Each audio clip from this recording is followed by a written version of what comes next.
I'm going to share exactly what I do step by step before any sort of competition, and this is in preparation for when I've got a lot of pressure on me to perform. Before I get into the practical steps and what you have to do, I would like to ask for your full attention, because you'll really benefit a lot from knowing exactly what I do as a pretty high level athlete before my competitions and races in swimming. But this can obviously be applied to any sport or even an exam. First thing that is absolutely essential is that you need to start journaling about your either race or the big event that you're leading up to. So for me, it was National Summer Championships for swimming, and a month before or a couple weeks before, I started writing down exactly how my 2 races would have went.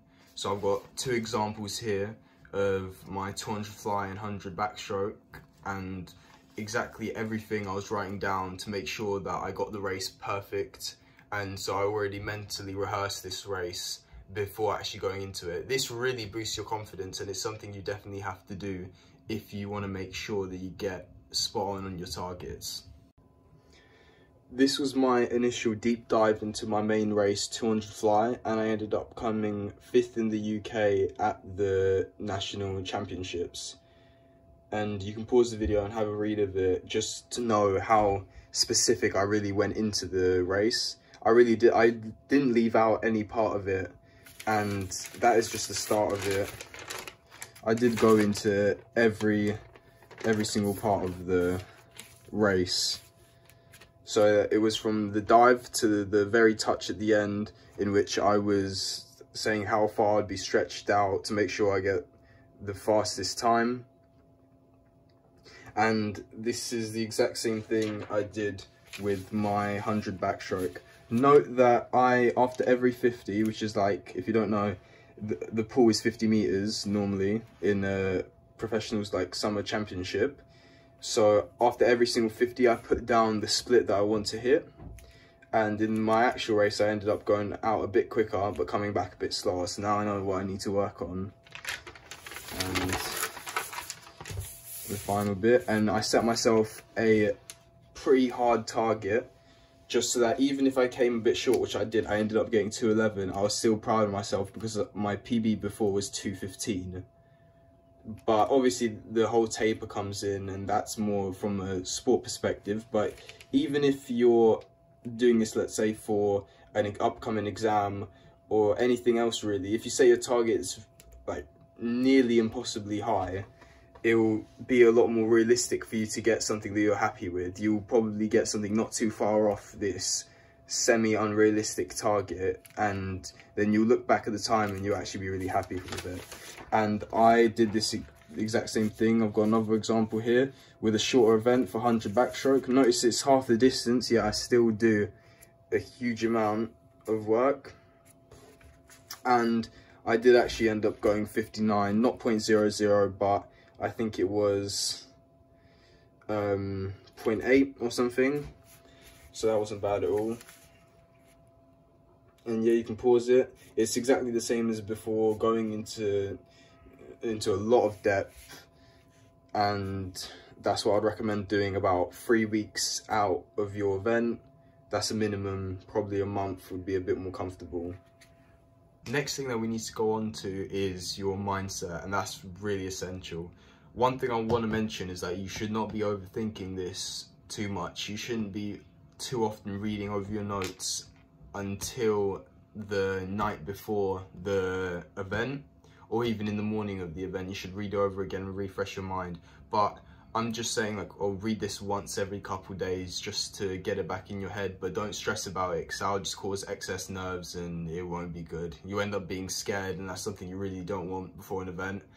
That's actually what happened to me, unfortunately, on my 400 IM. For swimming, that's a long event, and it's probably one of the most challenging events, and I kind of scared myself out of it because I was preparing for a winter nationals before this to do it, and then I kind of ended up not swimming that great, and then I was scared to do it the next time, and the next time I did it I passed out. So that's how that works. To just basically make sure you don't get scared of the actual event. But for mindset, typically it's the same thing you hear. You just really need to, if you want, you can get the Gladiator Mindset book, or you can watch my video on it where I summarize the Gladiator Mindset, and that is a very effective mindset to have. And I'm not going to go over it in this video because otherwise it'll be too long, but if you want to look at the Gladiator Mindset, I would recommend going through my channel and clicking on the Gladiator Mindset video.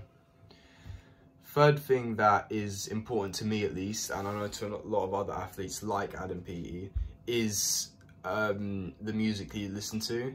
If it's depressing, well, it'll kind of slow down your heart rate, so you want something a bit more hype. And normally you start listening to music on the day of the competition or event, but you don't want it to get too stuck in your head, otherwise you'll just be singing it to yourself while you're doing the event or the exam, and that won't be very good, will it? But it's just something upbeat, and I like Pop Smoke, for example, because he's just hype. And yeah, the thing after that is the actual warm-up. So this is actually really important. When I sat my GCSEs, my school was lucky enough to give out warm-ups half an hour before the exam. So you would come into school early and you would, like, let's say maths, you would practice the most important things for maths.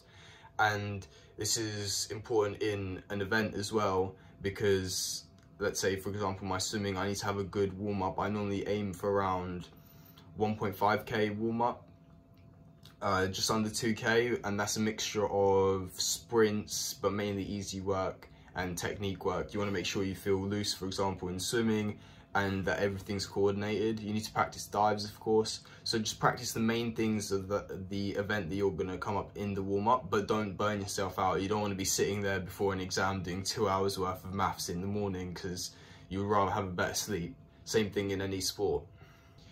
So I really hope that helped you. That's a pretty quick overview over the most important parts of performing when it actually matters, and that's typically what I do before big events.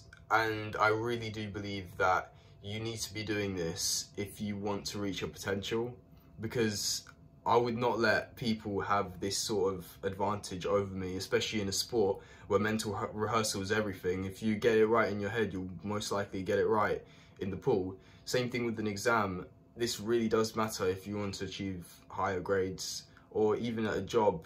You'll probably need to do this if you want to get a job over someone else. So I'll see you in the next video, and thank you for watching.